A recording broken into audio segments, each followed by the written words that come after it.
আমি কোনো রকমের মার্কিং করতে পারি না, আমি খালি দেখে যেতে পারি যে কাকে কোন নাম্বার দেব, সেটা আমি দেওয়া শুরু করছিলাম। পরে যখন দেখি অনেকে প্রথম আর ওইটা নিয়ে আগাইতে পারি নাই, 15-20টার মতো খাতা দেখছিলাম।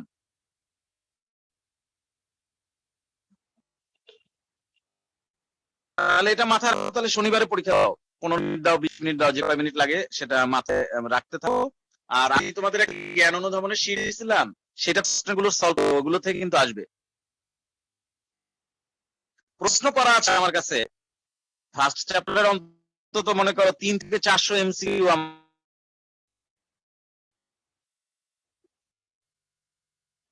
300-400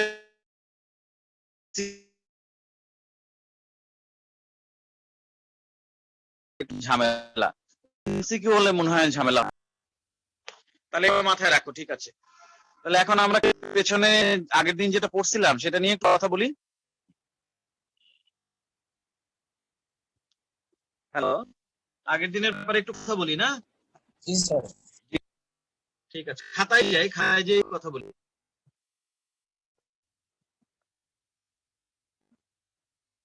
খাতা দেখা যায়?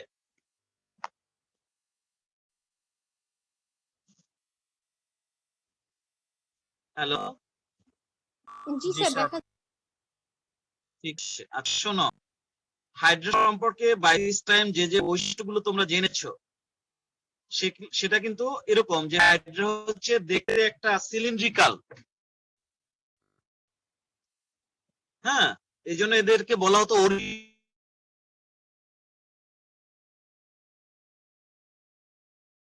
হচ্ছে রিভিশন, তো এই জন্য করলাম না।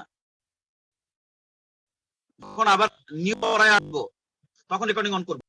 অনেকেই জানে না যে আজকে পড়া সোয়া 5টায়, এই জন্য অনেকে আসে নাই ক্লাসে, 5:30 দিয়ে করবো নতুন পড়া যখন শুরু করবো। ঠিক আছে তো? এগুলো রেকর্ডিং করে লাভ নাই, এগুলো আগের দিন পড়া। কালকে তোমাদের হাইড্রোজেন সাধারণ বৈশিষ্ট্য পড়িয়েছি না পড়াই? পড়াছিলেন। এই জন্য জাস্ট রিভিউ। এখন আসো, হাইড্রোজেন বৈশিষ্ট্য এরকমটা জানো কিনা? এটা দেখতে পানিটা অনেকটা বেলুনের মতো, সিলিন্ড্রিক্যাল, সেই জন্য এদেরকে অলীয় প্রতিসম বলা হতো। তারপর হচ্ছে এদের মুখের চারপাশে কতগুলো কোষিকা আছে, টেন্টাকল,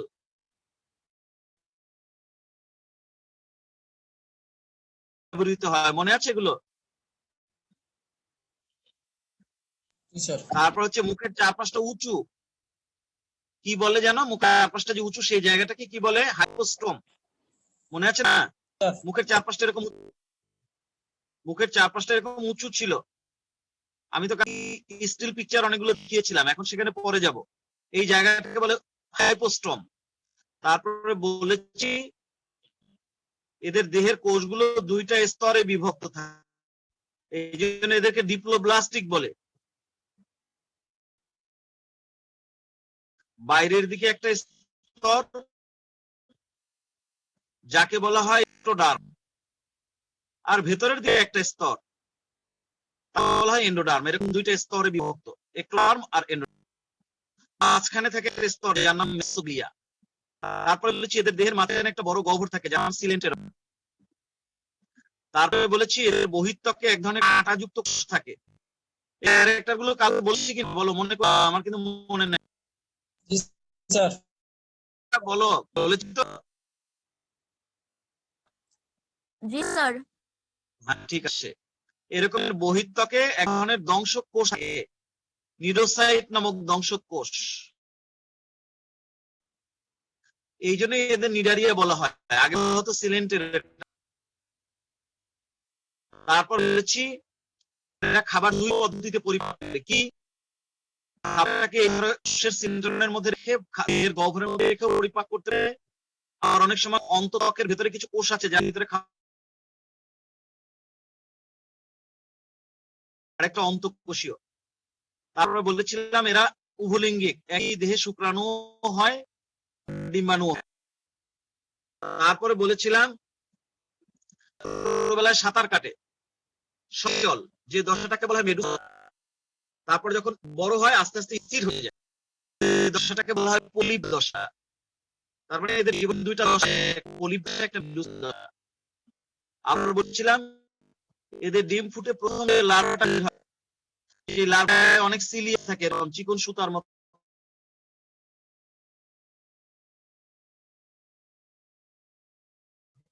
এইভাবে বলেছি, এবং এরা সবাই সামুদ্রিক, এরা সবাই জলজ, সামুদ্রিকও আছে মিঠানেরও আছে। এরা 2 থেকে 3 সেন্টিমিটার লম্বা হয়, আর দেখা যাচ্ছে যে কি বলা যায়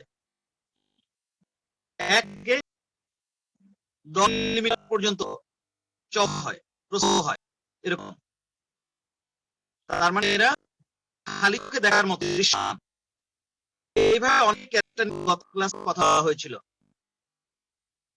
এখন আমরা শুরু করব এই হাইড্রাকে একদম ডিটেইলস পড়ার। ডিটেইলস পড়ার জন্য কি করব, এই হাইড্রার প্রস্থচ্ছেদ লম্বচ্ছেদ সেটা আমরা একটু দেখব। আমরা ভিডিওটা অনে যাচ্ছি, এখন থেকে যা পড়াবো সেটা রেকর্ড হবে, পরে আবার সেটা তোমরা দেখতে পাবা। খেয়াল করো। এখন এই যে দেখো, তোমাদের এই ছবিটাও দেখিয়েছিলাম যে এর দেহকে যদি তুমি লম্বচ্ছেদ করো, খেয়াল করো এরকম, এখানে দেখা যাচ্ছে যে হাইড্রার দেহের কোষগুলো দুইটা স্তরে বিভক্ত। এর স্তরটাকে বলা হয় এক্টোডার্ম, আর ভেতরের স্তরটাকে বলা হয় এন্ডোডার্ম।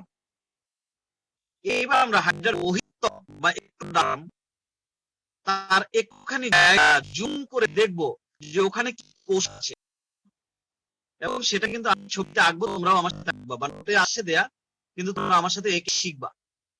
এখন আমাদের পড়া শুরু হবে হাইড্রার বহিঃত্বকের কোষসমূহ। স্টার্ট চিহ্ন দিয়ে খাতায় লেখো হাইড্রার বহিঃত্বকের কোষ।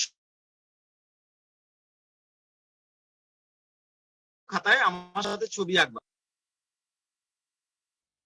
আমরা এই যে হাইড্রার দেহ নলের মতো, তার যে দেহের কোষগুলো এরকম 2 স্তরে বিভক্ত থাকে, এভাবে 2 স্তর, একটা স্তর, তারপর মেসোগ্লিয়া নামক একটা স্তর, তারপর আবার আরেকটা স্তর, এই মাঝখানে এটা হচ্ছে মেসোগ্লিয়া, নিচে আবার আরেকটা যার নাম হচ্ছে অন্তক, এটা হচ্ছে অন্তক বা এন্ডোডার্ম, আর এটা হচ্ছে এক্টোডার্ম বা বহিঃত্বক। আমি এক্টোডার্ম বা বহিঃত্বকটাকে জুম করে ছবি আঁকবো, তারপর এই যে হাইড্রার বহিঃত্বকে কি আছে, তাই তোমরা স্টার চিহ্ন দিয়ে দেখো হাইড্রার বহিঃত্বকের সমূহ। স্টার চিহ্ন দিয়ে দেখো হাইড্রার বহিঃত্বকের কোষসমূহ। এখন না, তোমরা এই উদ্ভিদবিজ্ঞান প্রথম চ্যাপ্টার শেষের দিকে কঠিন ফিল করেছো, কিন্তু এক সামনে পড়াগুলো অত কঠিন না, যা পড় খুবই সহজ, তাও কঠিন না, পেছনের রোগে একটু মনোযোগ দিয়ে পড়লে বুঝলে সবগুলো খেয়াল অত অসুবিধা না। হাইড্রার বহিঃত্বকের কোষসমূহ, এই হেডিংটা দাও, তারপর নোট তো তোমরা লিখবাই। এখানে যেটা যখন কিছু বুঝবা সেজন্য রাত খাতাটা ইউজ করবা, আর নোট যেটা করবা তুমি, আমার নোট যেটা আমি দেই আর সেটা দেখে দেখে একটা নোট তুমি করবা, সেটা ফ্রেশ, ওটার মধ্যে কোনো কাটাছিড়া করা যাবে না।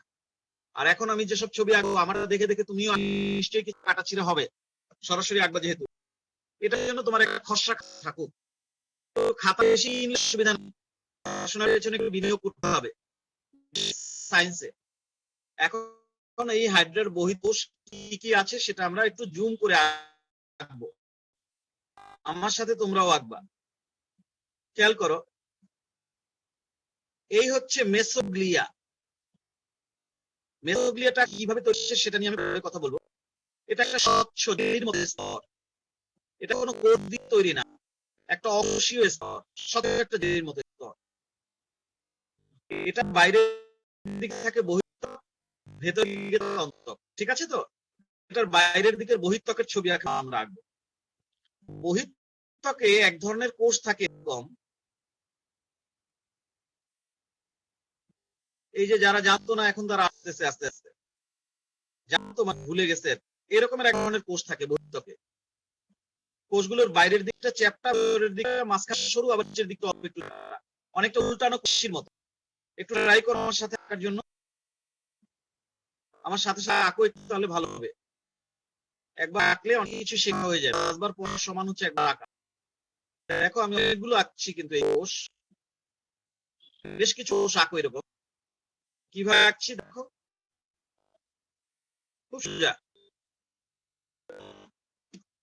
তার মানে দেখো, এই যে আমি এঁকেছি, এগুলো হচ্ছে কোষ, খালি জায়গাটা এই জায়গাটা ফাঁকা, বাট এগুলো কোষ। এই কোষগুলোর প্রত্যেকের মাঝখানে একটা বড় নিউক্লিয়াস আছে, ঘন উজ্জ্বল কালো রঙের একটা বড় নিউক্লিয়াস এই কোষের মাঝখানে থাকে, নিউক্লিয়াস। আর গহ্বর আছে, যেখানে বর্জ্য পদার্থ থাকে, এক বা একাধিক কোষ গহ্বর আছে, কোষ গহ্বর আছে। আর এক বিশেষ ব্যাপার আছে এই কোষের, এই কোষের মধ্যে এরকম লম্বা লম্বা তন্তু আছে। এইবার প্রত্যেক কোষে 2টা করে, এই কোষটার মধ্যে এই 2টা, এই কোষ আঁকলাম 2টা। এই লম্বা তন্তু এমন, এগুলো সংকোচন প্রসারণশীল। হাইড্রা ইচ্ছা করলে এই তন্তুকে সংকুচিত করতে পারে, আবার ইচ্ছা করলে প্রসারিত করতে। আবারও বলছি, এই লম্বা লম্বা যে সুতার মতো দেখতে পাচ্ছ তন্তু যেগুলো বলছি আমরা, এই তন্তু থেকে 2টা করে, এবং এই তন্তুগুলো সংকোচন প্রসারণশীল। ধরো এই 2টা তন্তু যদি একসাথে সংকুচিত করে এই কোষটা ছোট হয়ে যাবে, আবার যদি প্রসারিত করে কোষটা বড় হয়ে যাবে। এইভাবে হাইড্রা অনেকগুলো তন্তু সংকুচিত করে কোষগুলোকে যদি ছোট করে ফেলে, আর একটু পরে যদি ছেড়ে যায় তাহলে উঁচু হয়ে যায়, এবার দেহের তরঙ্গ তৈরি করে। তোমরা যখন স্কুলে ছোট ক্লাসে ছিল তখন স্কুলে অংশগ্রহণ করতে, তো ওয়েভ তৈরি করে দেখছো, যেখানে ওয়েভটা ডাউন হয় তখন ওখানে বাচ্চাগুলো সব বসে যায়, তারপর আস্তে আস্তে দাঁড়ায়, আবার আস্তে আস্তে বসে যায়, তখন ওখানে একটা ওয়েভ বা তরঙ্গ তৈরি হয়। সেটা যেহেতু জানো, ঠিক সেরকম কতগুলো কোষকে ইচ্ছে করে হাইড্রা সংকুচিত করে ফেলে, খাটো করে ফেলে, আবার তার পাশের গুলোকে প্রসারিত করে, আবার এগুলোকে প্রসারিত করে, সংকুচিত করে, আপস এন্ড ডাউনস করার মাধ্যমে এই কোষগুলোকে সম্পর্ক করে তন্তুগুলি সেই করে ছোট বড় করে, সংকুচিত প্রসারিত করে, দেহে ওয়েভ বা তরঙ্গ তৈরি করে, যা হাইড্রা সাঁতার কাটতে সাহায্য করে। এই বিশেষ কোষগুলোর নাম হচ্ছে, আমি এখানে লিখে দিলাম, 1 নম্বর কোষ হিসেবে চিহ্নিত করলাম পেশী আবরণী কোষ। পেশী আবরণী কোষ, এই বিশেষ কোষের নাম হচ্ছে পেশী আবরণী কোষ। আর পেশী আবরণী কোষের মধ্যে এই তন্তুগুলোকে বলা মায়োনিন তন্তু, মায়োনিন তন্তু। পেশী আবরণী কোষ এরকম এরকম উল্টা কোষের মতো হয়ে দাঁড়িয়ে থাকে। প্রত্যেক কোষের মধ্যে এরকম লম্বা তন্তু থাকে, যে সংকোচন প্রসারণশীল। কোষের মাঝখানে একটা নিউক্লিয়াস থাকে, আর একাধিক কোষ গহ্বর থাকে। বিশেষ নাম হচ্ছে মায়োনিন তন্তু, MAO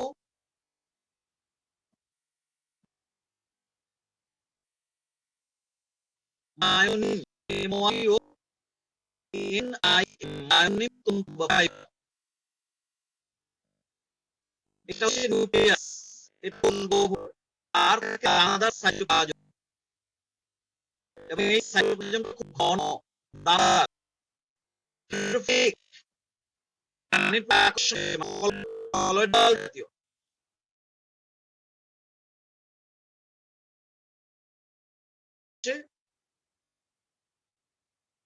পেশী আবরণী কোষ।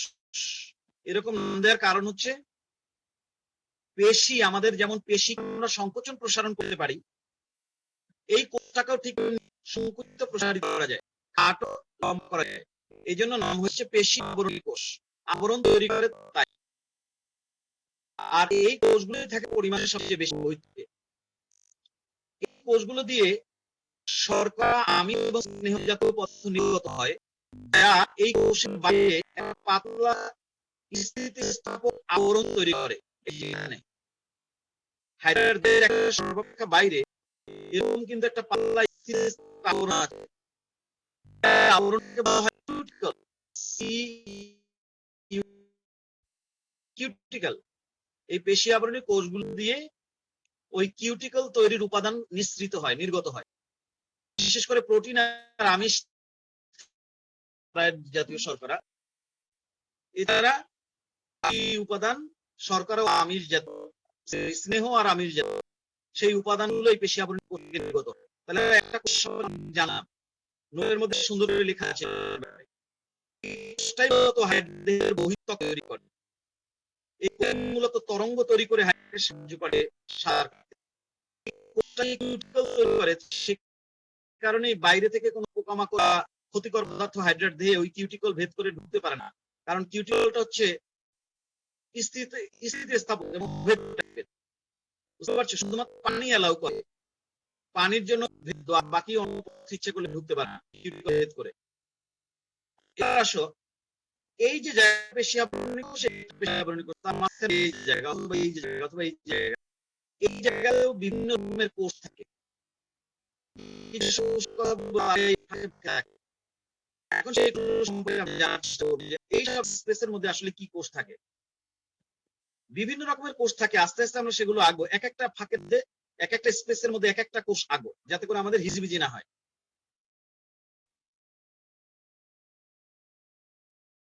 শিকার ধরে এরকম অনেকটা নাশ,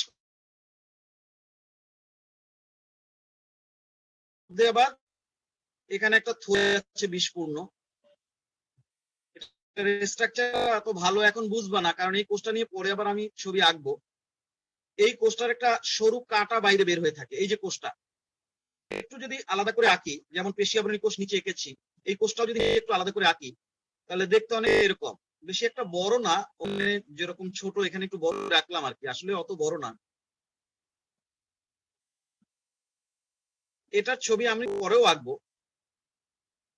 কারণ এটাকে আমরা আলাদাভাবে আবার করবো, অত টেনশন করার কিছু নাই। এখানে একটা এরকম ঢাকনা দেওয়া থাকে, পেঁচানো থাকে, এখানে একটা নিউক্লিয়াস থাকে, এখানে একটা স্নায়ুতন্ত্র থাকে, আর এখানে একটা বিষপূর্ণ থলি থাকে। এই যে এখানে একটা বিষপূর্ণ থলি থাকে, আর এরকম একটা সুতার মতো বা কাঁটার মতো বাইরে বের হয়ে থাকে। এই বিশেষ কোষটার নাম হচ্ছে নিডোসাইট কোষ। নিডোসাইট, CNIDOCYTE, নিডোসাইট বলে, আবার ব্লাস্ট বলে,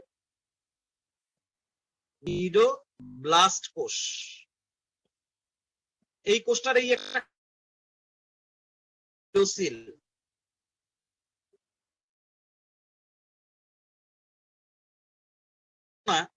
যে এই নিডোসিলের মতো কাঁটা, এটাই মনে হয় কোন প্রাণীর দেহের মধ্যে ঢুকায় দেয়, তা না। কাঁটাটা নাড়া লাগে, হ্যাঁ, এইখানে একটা সূচের মতো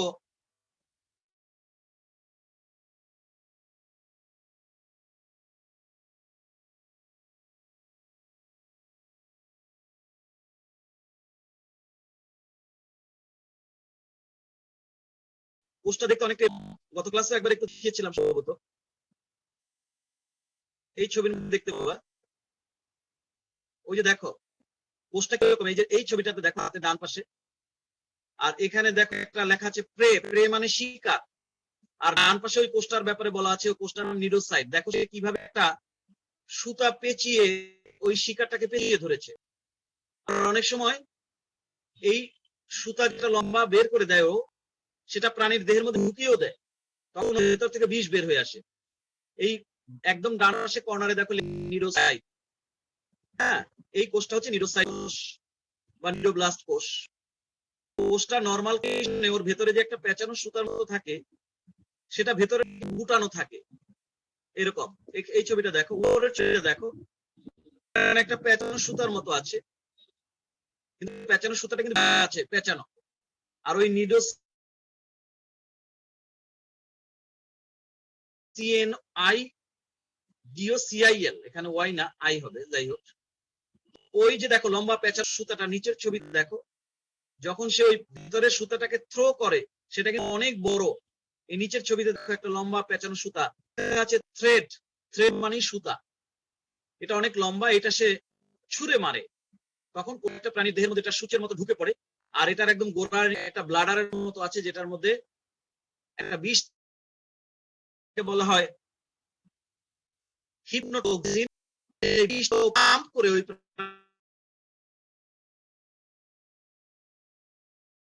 তো পরে আমরা আবার আলাদাভাবে পড়বো। যাই হোক, এই বিশেষ একটা কোষ সম্পর্কে আমরা জানলাম, যার নাম নিডোসাইট কোষ বা নিডোব্লাস্ট, সেটা এখানে আমি দেখালাম। তাহলে 2 নাম্বার কোষ, আমি এখানেও নাম্বার দিয়ে দিলাম। 2 নাম্বার নাম হচ্ছে কি, বাংলা লিখতে পারো নিডোসাইট কোষ। আমরা হাইড্রার বইতে কি কি কোষ আছে তাদের পরিচয় পাওয়ার চেষ্টা করব। কোনো বুঝতে অসুবিধা হচ্ছে কিনা বলো?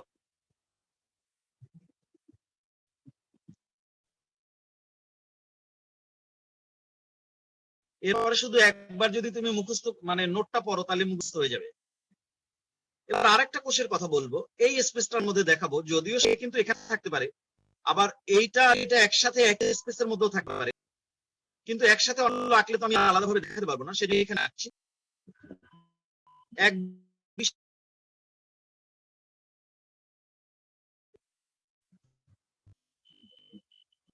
বড় একটা নিউক্লিয়াস থাকে কোষগুলো, এবং দল বেঁধে থাকে অনেকগুলো একসাথে, এরকম এবং তার নিউক্লিয়াস বড় উজ্জ্বল। কোষগুলো অত্যন্ত গুরুত্বপূর্ণ হাইড্রার জন্য, কারণ কোষগুলোর জন্য হাইড্রা কখনো মরে না। কারণ আগে আমি বলছি কোষটার ব্যাপারে, এই কোষটার নাম হচ্ছে ইন্টারস্টিশিয়াল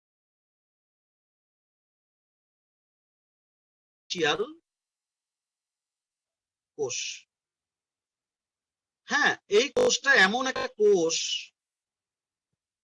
যদি কোনো একটা জায়গা ছিঁড়ে যায়, কেটে যায়, তাহলে ইন্টারস্টিশিয়াল কোষ যদি ওই কাটা জায়গা বড় থাকে তো ভালোই, যদি ঠিক ওখানে না থাকে একটু দূরে থাকে, সেইখান থেকে নিচে ডুব দিয়ে মেসোগ্লিয়ার ভেতরে আস্তে আস্তে আস্তে আস্তে সেখানে কেটে গেছে, এখান থেকে এই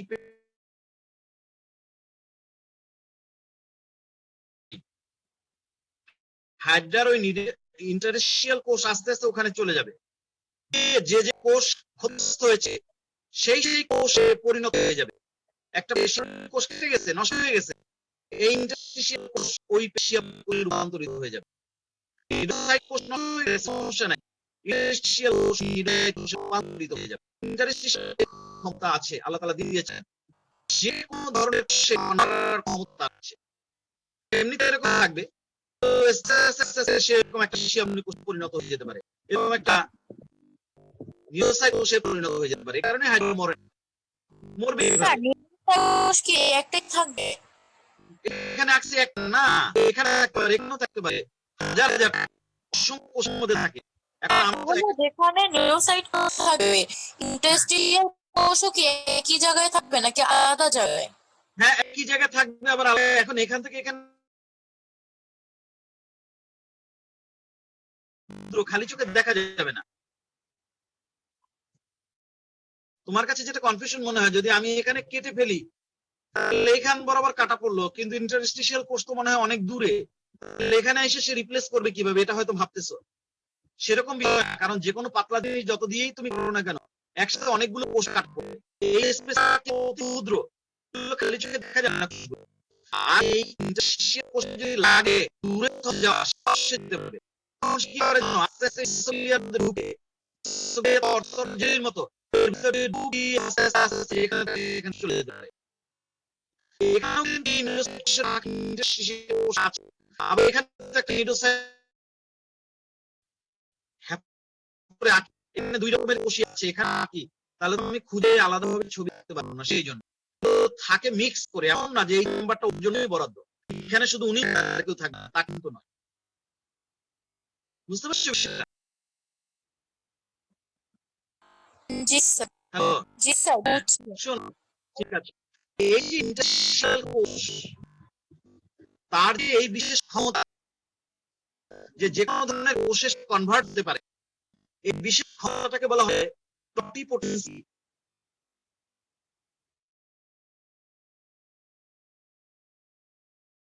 ক্ষমতার মাধ্যমে সে যে কোনো কোষে রূপান্তরিত হতে পারে, সেই ক্ষমতাটাকে বলা হয় টটিপোটেন্সি। আর যে কোনো প্রকার কোষে রূপান্তরিত হওয়ার হাইড্রোজেন মৃত্যুর হাত থেকে বেঁচে যায়, অংশের হাত থেকে বেঁচে যায়, সেটাকে বলা হয় রিজেনারেশন বা পুনরুৎপত্তি। লাইনে থাকো।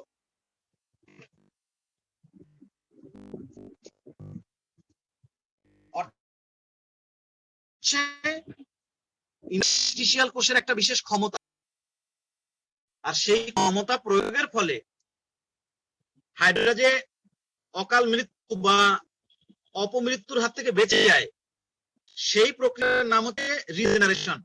দুই কিন্তু হাইড্রা বেঁচে যাওয়ার প্রক্রিয়ার নাম রিজেনারেশন।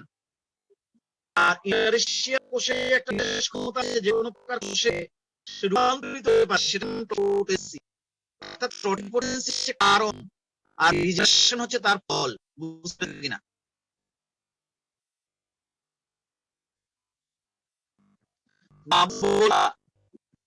তাহলে আমরা তিন রাশির পরিচয় পেয়ে গেলাম, তিন ধরনের। এক নম্বরে জানলাম তার নাম হচ্ছে ইন্টারস্টিশিয়াল কোষ, ইন্টারস্টিশিয়াল কোষ, ক্রিয়া ধূর্ত ইন্টারস্টিশিয়াল কোষ। এরপরে আরেকটা কোষের পরিচয় দিব, পেশিয়া নিউক্লিয়াসের আকারে থাকে, সেই কোষগুলো দেখতে রকমের মাকুর মতো, মাকুরের মাঝখানটা প্রসারিত শক্ত আর দুই সরু, এরকম মাকুর মতো। এই কোষের ফাইবার বাইরে বের থাকে, এক তন্তু বাইরে বের হয়ে থাকে, এটাকে বলা হয় সেন্সরি হেয়ার বা সঙ্গীতম। এই হেয়ারের মাধ্যমে আমরা বাইরের পরিবেশকে ইনফরমেশন রিসিভ করে, বাইরের পরিবেশনে যে পানি থাকে, সেই পানির তাপমাত্রা কেমন, সেই পানির স্যালাইনিটি কেমন, সেই পানির পিএইচ কেমন, মানে যে পরিবেশে সে থাকে, সেই পরিবেশে গ্রহণ করে রোমের মাধ্যমে। এই যে কোষ, এই কোষটার নাম হচ্ছে সংবেদী কোষ।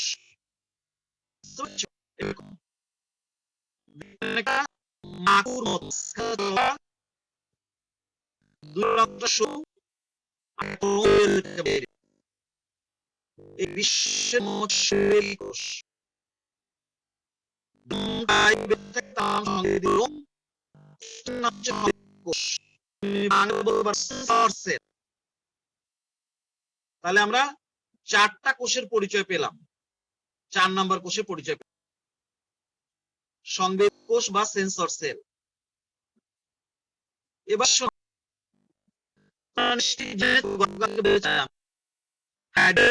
ব্রেইন নাই, নাই, মাথা আছে, ব্রেইন নাই, মস্তিষ্ক নাই, কিন্তু হাইড্রোজেন চিন্তা ভাবনা করে এখানে আসবো না এখানে চলে যাবো, ওর সামনে একটা খাবার আসে যাই, এইসব ছোটখাটো চিন্তা ভাবনা করে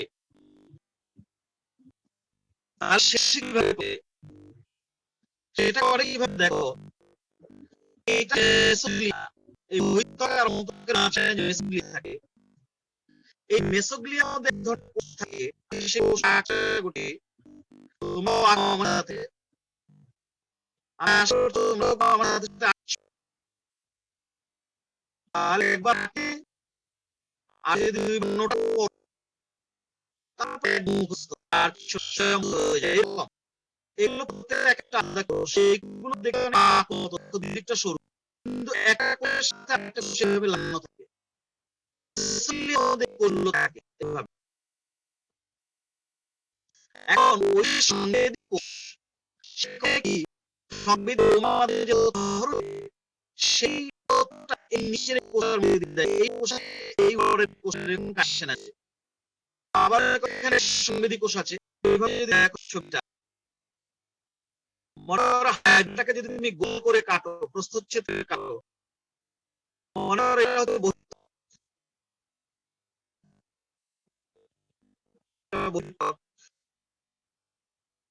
এখানে বিভিন্ন কোষ আছে মনে করো। আর এটা মনে করো মেসোগ্লিয়া। মেসোগ্লিয়া তো চ্যাপ্টার থাকে না, কিন্তু এখানে আমি চ্যাপ্টার করে দেখাচ্ছি এই বিশেষ কোষটাকে দেখানোর জন্য। তারপরে অন্তঃত্বক, এই মনে করো অন্তঃত্বক, এই বহিঃত্বক, এই হচ্ছে মেসোগ্লিয়া। মেসোগ্লিয়াটা আমি চওড়া করেছি, থাকে তার চেয়ে অনেক বেশি। আর এই হচ্ছে অন্তঃত্বক, ছবিটা অন্তঃত্বক। এই যে মেসোগ্লিয়া, এটা মেসোগ্লিয়া। এই মেসোগ্লিয়ার মধ্যে মাত্র যে কোষটা আঁকলাম, সেই কোষটার নাম স্নায়ু কোষ। এইভাবে থাকে, দেখো চারপাশে এইভাবে থাকে। আমি কিন্তু এইমাত্র যে এঁকেছি সেটাই আবার এখানে আঁকছি, দেখো এই কিভাবে থাকে দেখো। অর্থাৎ বহিঃত্বক আর অন্তঃত্বকের মাঝখানে যে মেসোগ্লিয়া থাকে, সেখানেই এই কোষগুলো এইমাত্র যে আঁকলাম আমি, সেই কোষগুলো হচ্ছে এরকম। আমি তো ওখানে অল্প একটু জায়গার ছবি এঁকেছিলাম, পুরোটার যদি তুমি ছবি আঁকো তাহলে কিন্তু এরকম এই বিশেষ যে কোষগুলো। তাহলে এখন দেখো এই ছবির সাথে মিলাও, এই যে আমি এঁকেছি এটারই অল্প একটু জায়গার ছবি হচ্ছে এখানে। ঠিক আছে, বুঝতে পারছো? বুঝতে পারছো কিনা? জি স্যার। জি স্যার। হ্যাঁ, এই বিশেষ কোষগুলোর নাম স্নায়ু কোষ। 5 নাম্বার দিতে হবে, স্নায়ু কোষ বা নার্ভ সেল। 5 নাম্বার হচ্ছে স্নায়ু কোষ বা নার্ভ সেল। এরকম তুমি আঁকতে পারো স্নায়ু কোষ। এই যে আমি একই সাথে আবার নিচেও কিন্তু আলাদাভাবে আবার কোষগুলোর নাম লিখে দিয়েছি। এই 5 নাম্বার সংবেদী কোষ, সরি স্নায়ু কোষ। সংবেদী তো উপরেরটা, হচ্ছে স্নায়ু কোষ, নার্ভ সেল। এখন কি করো, এই যে স্নায়ু কোষগুলো মেসোগ্লিয়ার মধ্যে এরকম চারদিকে গোল করে, হাইড্রা তো গোল প্রাণী। তারপরে মনে করো এখানে একটা সংবেদী কোষ আছে, এই আবার এখানে মনে করো সংবেদী কোষ আছে, আর এখানে মনে করো সংবেদী কোষ আছে। সংবেদী কোষ তো দুটো পাঁচটা থাকে না, অসংখ্য থাকে। এইগুলো হচ্ছে সংবেদী রোম। এই সংবেদী রোমের মাধ্যমে যে তথ্য গ্রহণ করে, এই সংবেদী কোষের মাধ্যমে সেটা এই নিচের স্নায়ু কোষের মধ্যে ট্রান্সফার করে দেয়। অর্থাৎ এই সংবেদী কোষ সংবেদী রোমের মাধ্যমে তথ্য নিয়ে সংবেদী কোষ সেটা এই স্নায়ু কোষের মধ্যে ট্রান্সফার করে দেয়। অনেকগুলো স্নায়ু কোষ তখন অনেকগুলো সংবেদী কোষ থেকে যে তথ্য পায়, সেই ডাটা এখানে অ্যানালাইসিস করে। ডাটা অ্যানালাইসিস করে হাইড্রাকে রিয়ালাইজেশন দেয়, হ্যাঁ বাইরের পানিটা গরম নাকি ঠান্ডা, বা স্রোত আছে নাকি নাই, অথবা অ্যালাইন নাকি ফ্রেশ ওয়াটার। যে তথ্যই সে গ্রহণ করে না কেন, সেটার তথ্যটা ডাটাটা প্রসেস করতে হয়, তাহলে না হলে আউটপুট হয় না। আউটপুট দেয় এই স্নায়ু কোষ। এই স্নায়ু কোষকে মস্তিষ্ক বলে বিবেচনা করা হয়, মেসোগ্লিয়াটাকেই মস্তিষ্ক বলে বিবেচনা করা হয়। মেসোগ্লিয়া কিন্তু নিজে কোনো কোষ দিয়ে তৈরি না, কিন্তু মেসোগ্লিয়ার ভেতরে একটা কোষ শুয়ে থাকে। এই জন্য মেসোগ্লিয়া যে কোষ দিয়ে তৈরি এটা বলা যাবে না। মেসোগ্লিয়া নিজে কোনো কোষ দিয়ে তৈরি না, মেসোগ্লিয়া একটা জেলের মতো পদার্থ দিয়ে তৈরি। কিন্তু ওই জেলির মতো পদার্থটার মধ্যে এই স্নায়ু কোষটা এরকম ভাবে থাকে। এই যে পুরোটা দেখলে এরকম।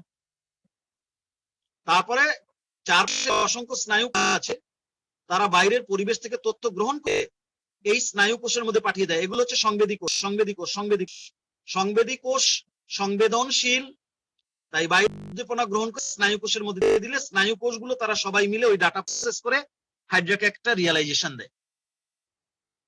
বিষয়টা বুঝছো কিনা? জি স্যার। জি ঠিক স্যার। আছে, তাহলে আমরা 5 প্রকারের কোষের পরিচয় পেয়ে গেলাম হাইড্রা। একটু দেখার চেষ্টা করো কি কি কোষ। পেশি আবরণী কোষ, এই যে পেশি আবরণী কোষ। তারপরে 2 নম্বরে পেয়েছি আমরা নিডোসাইট কোষ বা নিডোব্লাস্ট কোষ পেয়েছি। 3 নম্বরে আমরা জেনেছি ইন্টারস্টিশিয়াল কোষ সম্পর্কে জেনেছি। 4 নম্বরে জানলাম সংবেদী কোষ সম্পর্কে, জানলাম স্নায়ু কোষ সম্পর্কে। এছাড়া হাইড্রার আরো 2 ধরনের কোষ আছে, কিন্তু সেই দুই ধরনের কোষ দেশ সব জায়গায় থাকে না, আর সব সময়ও থাকে না। হাইড্রার জীবনের বিশেষ কোন সময় তৈরি হয় এবং এর বিশেষ স্থানে তৈরি হয়। সেটা বোঝানোর জন্য আমি আবার হাইড্রার এই ছবির কাছে গেলাম। এই যে দেখো হাইড্রার দেহ, এটা মনে করো হাইড্রার মুখের ছিদ্র। এখানেও তো বহিঃত্বক আছে, অন্তঃত্বক আছে। এই মুখের ছিদ্রের যে বহিঃত্বক সেখানেও থাকে, অন্তঃত্বক সেখানেও থাকে এক বিশেষ ধরনের কোষ, যাদেরকে দেখতে অনেকটা ওই পেয়াবরণী কোষের মতোই। এই বহিঃত্বক নিয়ে কথা বলছি, বহিঃত্বকের মধ্যেই থাকে বললাম। আবার যখন পরে অন্তঃত্বক নিয়ে কথা বলবো এখানে বলবো যে হ্যাঁ অন্তঃত্বক থাকে এক বিশেষ ধরনের কোষ, দেখতে অনেকটা পেশি আবরণী কোষের মতোই, কিন্তু এই বিশেষ কোষগুলোর আবার একটা ক্ষমতা আছে, তারা মিউকাস নামক পিচ্ছিল পদার্থ উৎপাদন করতে পারে। মিউকাস, মিউকাস হচ্ছে একটা পিচ্ছিল পদার্থ, আমাদের লালার ভেতরে থাকে। এই মিউকাসটা হচ্ছে লুব্রিকেটিং সাবস্ট্যান্স। এই মুখের চারপাশে যদি ওই লুব্রিকেটিং সাবস্ট্যান্স থাকে, পিচ্ছিল পদার্থ, তাহলে খাবার গলাধকরণ সাহায্য সুবিধা হয়। এই জন্য মুখের চারপাশে এক বিশেষ ধরনের কোষ থাকে, যাদেরকে বলা হয় মিউকাস গ্রন্থি। তার নাম আমি এখানে লিখে দিলাম 6 নাম্বার, মিউকাস গ্রন্থি কোষ। এই কোষগুলো কোথায় থাকে? দুইটা জায়গা থাকে। এক থাকে বললাম এইমাত্র মুখের চারপাশে, যেখানে বসে সে মিউকাস উৎপাদন করলে খাবার গিলতে সুবিধা হয়। আরেকটা জায়গায় থাকে, আরেকটা জায়গায় থাকে কোথায় জানি? পায়ের নিচে থাকে। এই যে পায়ের বহিঃত্বকের এখানে থাকে, বুঝতে পেরেছ? তুমি নিজেরা মেসেজ চালাচালি করো না প্লিজ, মনোযোগ দেওয়ার চেষ্টা করো। এই বহিঃত্বক হাইড্রার এই জায়গাটাকে বলা হয় পেডাল ডিস্ক বা পদতল, পদতল, তাই না? এই পদতলের এখানেও ওই মিউকাস গ্রন্থি কোষগুলো থাকে। এখানে বসে সে কি করে? ওই মিউকাস নামক শিল পদার্থটা তৈরি করে। সেই পদার্থ কি কাজে লাগে? হাইড্রা অনেক সময় এরকম করে, মনে করো এটা একটা স্লোপ বা ঢাল, পানির মধ্যে এরকমের পানির মধ্যে এরকমের ঢালু জায়গা পেলে হাইড্রা তখন এই ঢালু জায়গাটা দিয়ে খুব তাড়াতাড়ি গ্লাইড করে নেমে যেতে চায়। তোমরা যখন ছোট ছিলা তখন নিশ্চয়ই পার্কে গিয়ে গ্লাইডারে উঠে গ্লাইড করতা, স্লিপ করে যেটা দিয়ে। তো হাইড্রাও এরকম করে, যখন এরকম কোথাও একটা স্লোপ বা ঢাল দেখে, সেটা দিয়ে যখন সে তাড়াতাড়ি গ্লাইড করে নিচে নামতে চায়, তখন এই পায়ের নিচের যে কোষগুলো আছে বহিঃত্বকের, এখান থেকে ওই মিউকাস পদার্থটা যদি সে বের করে দেয়, তাহলে এই জায়গাটা পিচ্ছিল হয়ে যায় হয় তার। সেই জন্য এখানেও কিছু মিউকাস কোষ থাকে, মিউকাস গ্রন্থি কোষ থাকে। তাহলে আমরা মিউকাস গ্রন্থি কোষ কিন্তু দেহের সব জায়গায় পাবো না। এই মুখের চারপাশের কথা বললাম আর পায়ের নিচের দিকের কথা বললাম। বহিঃত্বকের ক্ষেত্রে এই দুইটা জায়গায় থাকে, মুখের চারপাশে আর পায়ের নিচের দিকে। কি কোষ বললাম? নাম বলো তো। মিউকাস গ্রন্থি কোষ। কি কোষ বলেছি? নাম বলো। মিউকাস গ্রন্থি কোষ। মিউকাস গ্রন্থি কোষ। মিউকাস গ্রন্থি এটা থাকে দেহের দুই জায়গায়, এক হচ্ছে মুখের চারপাশে আর দুই হচ্ছে পায়ের নিচে। এবার আসো আমরা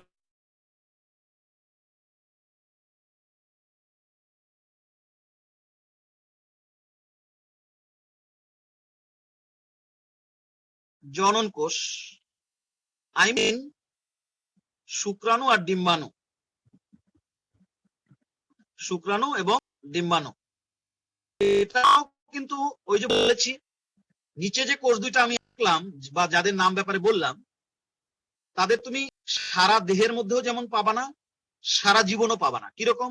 এটা তুমি সারা জীবন পাবা কিন্তু সারা দেহে পাবা না। মিউকাস গ্রন্থি কোষের চারপাশে পায়ের নিচে সারা জীবনই পাবে, কিন্তু দেহের সব জায়গায় পাবা না। আর এই কোষটা জনন কোষ যেটা, এটা আবার তুমি সবসময় পাবা না। কখন পাবা? হাইড্রা যখন ম্যাচিউরড হয়, বয়স পরিণতি হয়, তখন দেহের উপরের ভাগে এরকম একটা জায়গা দেখবে এরকম ফুলে ওঠে, স্ফীত হয়ে ওঠে, বহিঃত্বকটা এরকম ফুলে ওঠে বেলুনের মতো। তখন সেটাকে বলা হয় শুক্রাশয়। শুক্রাশয়। এই শুক্রাশয়ের ভেতরে শুক্রাণু তৈরি হয়, এরকম ছোট্ট ছোট্ট লেজ যুক্ত শুক্রাণু।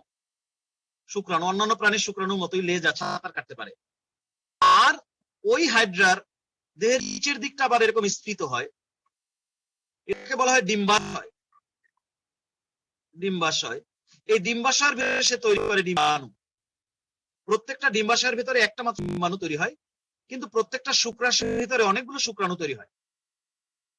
এটা কিন্তু একটা ইম্যাচিউর হাইড্রায় পাওয়া যাবে না, একটা ম্যাচিউরড হাইড্রাতে পাওয়া যাবে। তাহলে এই যে শুক্রাশয়ের ভিতরে শুক্রাণু আর ডিম্বাশয়ের ভিতরে ডিম্বাণু, এটা কিন্তু সবসময় বহিঃত্বকেই তৈরি হবে। বহিঃত্বকটা এরকম ফুলে উঠে শুক্রাশয় ডিম্বাশয় তৈরি করে তার মধ্যে শুক্রাণু আর ডিম্বাণু তৈরি হবে। তাহলে এই যে শুক্রাণু আর ডিম্বাণু, এদেরকে আমরা বলবো জনন কোষ, সেটাও আমরা পাবো হাইড্রার বহিঃত্বকে। তাহলে সেই জনন কোষটা এখানে আমি লিখলাম। তাহলে এবার টোটাল দাঁড়ালো আমাদের 7টা কোষ। হাইড্রার বহিঃত্বকে আমরা 7 প্রকারের কোষ পাবো। সেই 7 প্রকার কোষের নাম দেখো লেখা আছে, লেখা আছে কিনা পড়া যায় না দেখো।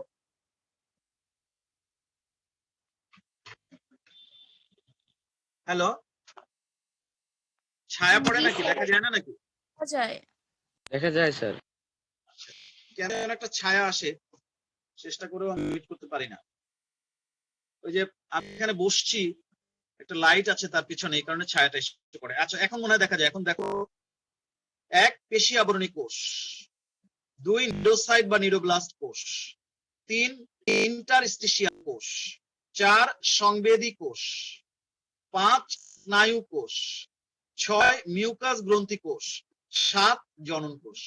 তোমার দায়িত্ব হচ্ছে প্রথম এই 7টা কোষের নাম একদম মুখস্থ করে ফেলা, যেন একটাও বাদ না পড়ে। এটা কি আসবে? হাইড্রার বহিঃত্বকের গঠন বর্ণনা করো, কিন্তু তোমার এই ছবিটাও আঁকতে হবে, তারপরে একে একে এই কোষগুলোর নাম লিখে প্রত্যেকটা সম্পর্কে একটুখানি বর্ণনা দিতে হবে। অথবা আবার এমন হতে পারে যে কোনো একটা কোষ নিয়ে আসলো বা দুই ধরনের কথা বললো, তখন সেটার ডিটেলস একটু দিতে হবে। নোটের মধ্যে সবই এসছে, তুমি শুধু নোটটা একটু খেয়াল করে পড়লেই সবকিছু পেয়ে যাবা। আমি এবার তোমাদের নোটে যাচ্ছি ভিডিওটা অফ করে। এতক্ষণ ধরে তোমরা যা দেখলাম, যা নিয়ে আমি আলোচনা করলাম, সেটাই তোমাদের নোটে আছে। আর এই আমার রাফ খাতা যেটা এতক্ষণ বুঝালাম, প্রয়োজনে এই খাতারও একটা ছবি তোমাদের আমি গ্রুপে পোস্ট দিয়ে দিব, যাতে যদি তোমাদের সুবিধা হয় লাগে।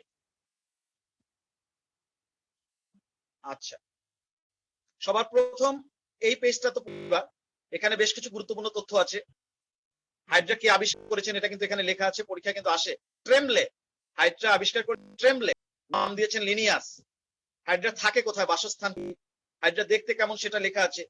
হাইড্রার শ্রেণীবিন্যাস এখানে লেখা আছে। হাইড্রার কি কি প্রজাতি আছে সেটা এখানে লেখা আছে। বাংলাদেশে কোন কোন হাইড্রা পাওয়া যায়, এটা ছিল ফার্স্ট পেজ। এই পেজটা 2 দিন আগেই আমি দিয়ে দিয়েছি। তারপরের পেজ, সেকেন্ড পেজে আসো। কত সহজ পড়া। আবার এইখানে যা কিছু বলছি এটাই আবার তুমি একটু পরে ভিডিওতে দেখে নিতে পারবা।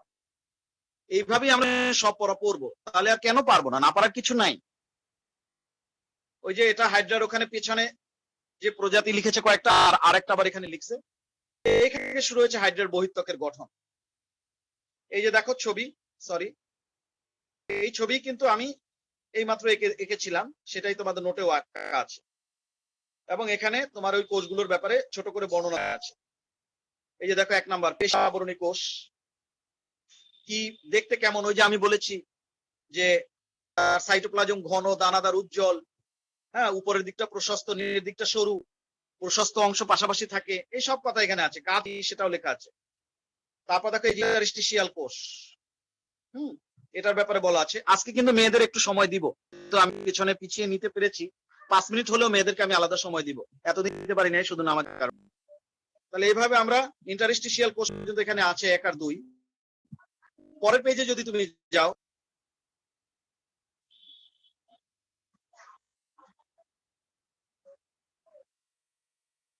ইন্টারস্টিশিয়াল কোষের কাজ এই পেজে চলে আসছে। এখানে অনেক সুন্দর করে কথা বলা আছে, এগুলো পড়ে তুমি খুব ভালো লাগবে, সোজা। তারপরে তোমার এই যে 3 নাম্বার দেখো নিডোসাইট কোষের কথা বলা আছে, আর সংবেদী কোষের কথা বলা আছে, ওই যে সংবেদী রোম। 5 স্নায়ু কোষের কথা বলা আছে, গ্লিয়ার ভেতরে যে দেখলা তোমরা স্নায়ু কোষ। পরের পেজেও যেতে হবে, আজকে আমরা যা পড়ছি পরের পেজেও আছে একটুখানি। 6 এবং 7 মনে হয় পরের পেজে পাবো আমরা। আমরা তো বহিঃত্বকের 7 প্রকার কোষ সম্পর্কে জেনেছি এইমাত্র।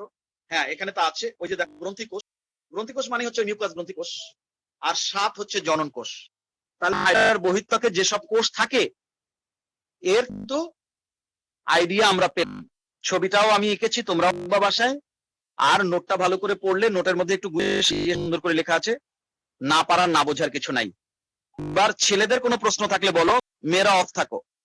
ছেলেদের কোনো প্রশ্ন থাকলে বলো।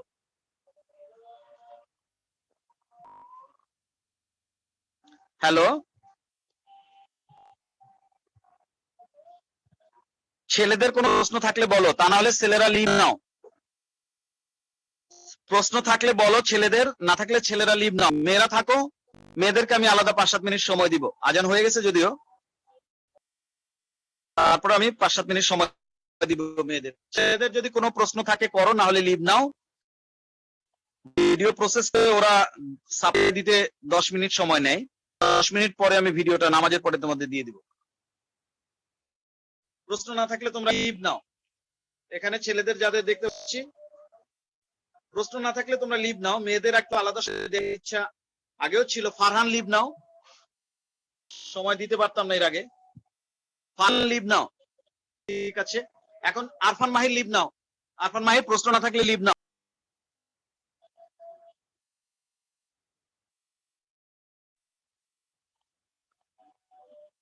আরফান মাহির লিভ নিতে পারছো না তুমি?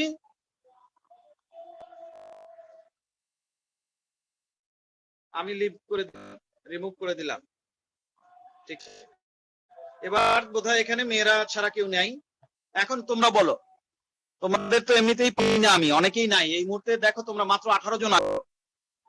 শুধু মেয়েদের গ্রুপটার মধ্যে তোমরা দেখো কতজন আছো। কি করে যে তোমরা কেন ক্লাস করো না, কেন ক্লাস করো না। আমি পার্সোনালি তোমাদের এত মেসেজ দেই যে ক্লাস না করলে নাও, গ্রুপে থাকার দরকার নেই। এবং এটা নিয়ে আমার সমস্ত চরিত্র বিরোধী, সম্পূর্ণ চরিত্র বিরোধী। স্টুডেন্টদের সাথে মানে টিচারদের সম্পর্ক হচ্ছে সন্তানের সাথে যেমন বাবার বা মায়ের সেরকম। সেখানে কেন এরকমের ভুল বোঝাবুঝি হয়? ক্লাস করে না দীর্ঘদিন, মাঝে মধ্যে করে, মাঝে মধ্যে করে না। আমি দেখো এখন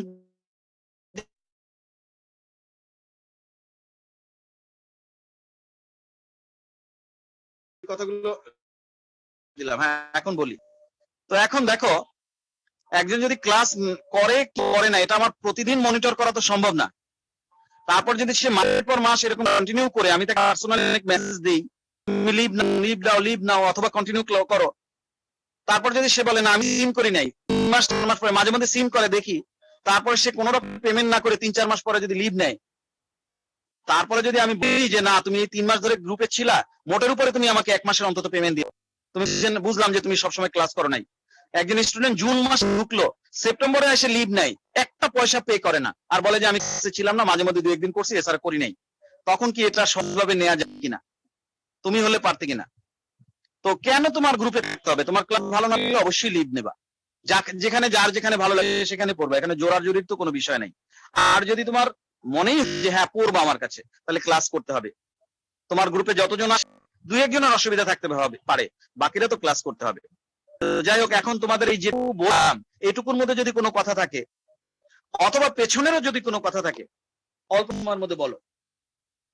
এখন শুধু তোমরাই আছো। হ্যাঁ বলো। স্যার, এই যে হাইড্রার যে অরণকোষী শুক্রাশয় ডিম্বাশয়, এই নিষেকটা কি বাহিরে ঘটে, মানে পানিতে ঘটে না ওই হ্যাঁ হ্যাঁ দেহের হ্যাঁ হ্যাঁ হ্যাঁ।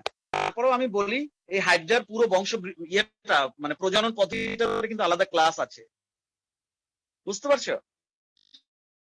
বলে রাখি, হাইড্রা বের হয়ে পানিতে সাঁতার কাটে, কিন্তু ডিম্বাণুটা ওই দেহের ভেতরেই থাকে। কিন্তু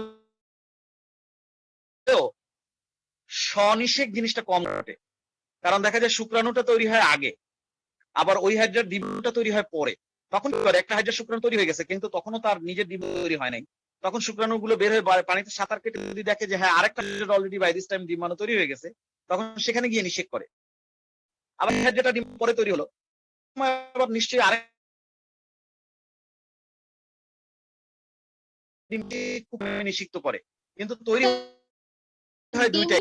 ডিম্বাণু কি বের হয় না, ডিম্বাণুটা দেহের ভেতরেই থাকে, শুক্রাণুটা বের হয়। ডিম্বাণু যদি বের না হয় তাহলে শুক্রাশয় তো ডিম্বাণুর মধ্যে ঢুকবে, তাই না? হ্যাঁ তাহলে এটা পানিতে হয় বহিত কি হচ্ছে না? না না, ওই শুক্রাণুটা যখন বের হয় পানির মধ্যে সাঁতার কাটতে থাকে, অসংখ্য শুক্রাণু চারপাশে ঘুরতে থাকে, তার মধ্যে একটা ডিম্বাণুকে টার্গেট করে একটা শুক্রাণু এসে ওই ডিম্বাণুর ভিতরে ঢুকতে পারে। ডিম্বাশয়ের সামনের দিকের একটা জায়গায় স্ফীত হয়ে দেখাবো, বলবো আমি, নিপেল নামক একটা স্ট্রাকচার তৈরি, পাতলা, মেমব্রেনটা খুব পাতলা হয়ে যায়, ওই জায়গা দিয়ে একটা শুক্রাণু ঢুকে পড়তে পারে, পানির মধ্যেই সাঁতার কাটতে থাকে। বুঝতে পারছো বিষয়টা? এরকম তো অনেক প্রাণীতেই আছে, তুমি মাছের ক্ষেত্রেই ভাবো না কেন। মাছ কি করে, ব্যাঙের কেন, যারা বহির্নিষেক করে তারা সবাই কি করে, শুক্রাণুটা তো বাইরের পরিবেশে ছেড়ে দেয়। মাছ কি, মাছ কিন্তু স্ত্রী মাছ ডিমটা ছেড়ে দেয় পানির মধ্যে, পুরুষ মাছটা ওই ডিমের চারপাশে কিন্তু এসে শুক্রাণুটা ছাড়ে, ওই পানির মধ্যেই সাঁতার গিয়ে শুক্রাণুটা গিয়ে ডিম্বাণুর ভিতরে ঢুকে ওইখানে বসে ফার্টিলাইজ করে। অসুবিধা কি?